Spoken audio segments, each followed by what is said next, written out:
سیدنا غوث العظم شیخ عبد القادر جیلانی رضی اللہ تعالیٰ عنہ جن کا ذکر چل رہا ہے سلسلہ وار، انہی کا ایک ارشاد ہے. آپ فرماتے ہیں کہ اللہ پاک نے مجھے الہام کیا، میرے دل پر القاء کیا اپنے مکشوفات میں، اور اس وقت میں نے سوال کیا کہ باری تعالیٰ تیرا تو کوئی مکان نہیں ہے، تیرا کوئی گھر نہیں جہاں سے تجھے پایا جا سکے، جہاں تو مل سکے.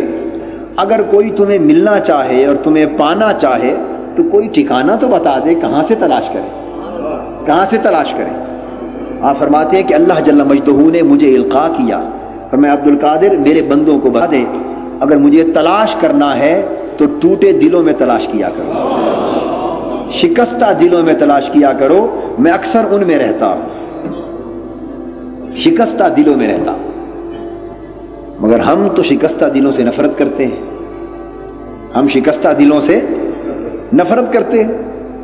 اور اسی طرح ایک مقام پر آپ فرماتے ہیں کہ اللہ جل مجدہ نے مجھے فرمایا کہ عبد القادر رضی اللہ تعالیٰ عنہ میرے بندوں کو یہ بات اعلان کر دے کہ اگر تم چاہتے ہو کہ میں تمہارا مہمان بنوں، چاہتے ہو کہ تمہارے گھر آؤں اور تمہارا مہمان بنوں، تو پھر وہ لوگ جو فقر اور فاقے اور بھوک اور افلاس کی آگ میں جل چکے ہیں اور غربت کے مارے ہوئے ہیں اور جن کے دل ٹوٹ چکے ہیں زمانے کے ان حالات کے پیش نظر، ان فقیروں مسکینوں کی دعوت کیا کرو، کیونکہ میں اکثر ان کے گھر مہمان ہوتا ہوں، اکثر ان کے گھر مہمان ہوتا ہوں. اور جب تم انہیں اپنے دسترخوان پہ بلاؤ گے تو سمجھو میں بھی تمہارے گھر آ جاؤں. اب آپ دیکھیں کہ وہ تصور جو اللہ جل جلالہ نے دیا اور اللہ کے بندوں نے دیا وہ کیا تھا، اور جو تصور ہم لیے پھرتے ہیں وہ کیا ہے. غریب کی شادی ہو، اپنے گریبانوں میں جھانک کر ایمان سے فیصلہ کر لیجئے، خود فیصلہ کر لیجئے. میں تو صرف ایک جس طرح ماچس کی تیلی آدمی جلاتا ہے نا تاکہ تھوڑی سی روشنی ہو جائے اندھیرے میں اور انسان خود دیکھ لے کہ حقیقت کیا ہے. میں تو روشنی دکھا رہا ہوں، فیصلہ آپ خود کر سکتے ہیں، کسی سے پوچھنے کی ضرورت نہیں، اپنے گریبانوں میں جھانک کر. اور اگر اس قاعدے کو سامنے رکھ لیں، دیکھیں کہ پھر اس اصول کے تحت ضمیر ملامت اور لعنت کرتا ہے یا شاباش دیتا ہے، پھر فیصلہ کر لیں گے کہ ہم کس راستے پر جا رہے ہیں.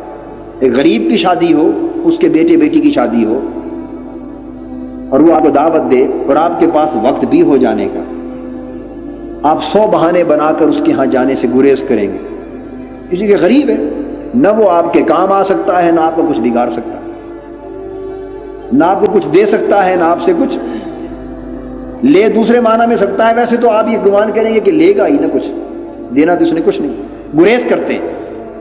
اور اگر کسی بڑے آدمی کی شادی ہو اور اس کی طرف سے فقط اطلاع آ جائے تو ہزارہا کام کیوں نہ ہو چھوڑ کے پہنچ جاتے ہیں. اور کیا عالی جا اور حضور اور سرکار اور سر کن القابات سے نواز کے اپنے آپ کو ذلت کے گڑھوں میں گرا رہے ہوتے. یہ ہم نے مرتبہ انسانیت کا بنا رکھا ہے. یہ قدر کس کی ہو رہی ہے، انسان کی یا پیسے کی؟ یہ پیسے کی پوجا ہو رہی ہے. اور پھر ہم کہتے ہیں کہ ہم موحد ہیں، ہم توحید پرست ہیں، اللہ کی عبادت کرنے والے ہیں. قیامت کے دن یہ سارے احوال کھول کے آنکھوں کے سامنے رکھ دیے جائیں گے. اللہ کو دھوکہ نہیں دیا جا سکتا. مخلوق کو دھوکہ دے سکتے ہیں آپ، مگر اللہ کو دھوکہ نہیں دے سکتے. اپنے نفس کو نہیں دے سکتے، نفس کو تو معلوم ہے نا کہ یہ کس کی پوجا ہو رہی ہے، تو اللہ کو دھوکہ کس طرح دیا جا سکتا. اسی طرح کسی کی عادت کا معاملہ آ جائے، وقت ہو، تعلق بھی ہے اس غریب کا آپ کے ساتھ، اعزاء میں سے ہے، اقارب میں سے ہے، دوستوں میں سے ہے، ملنے والوں میں سے ہے، وقت ہے، اطلاع ہے، عیادت کے لیے نہیں جائیں گے، 100 بہانے بنا لیں گے.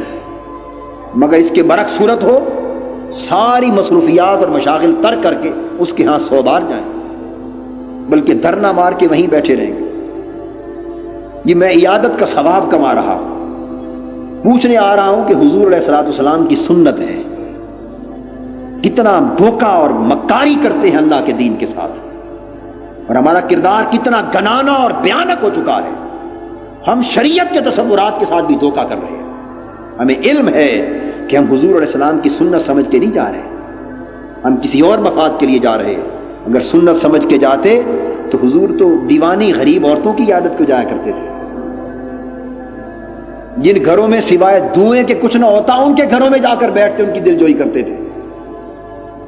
پھر ہمارا طرز عمل کچھ اور ہوتا۔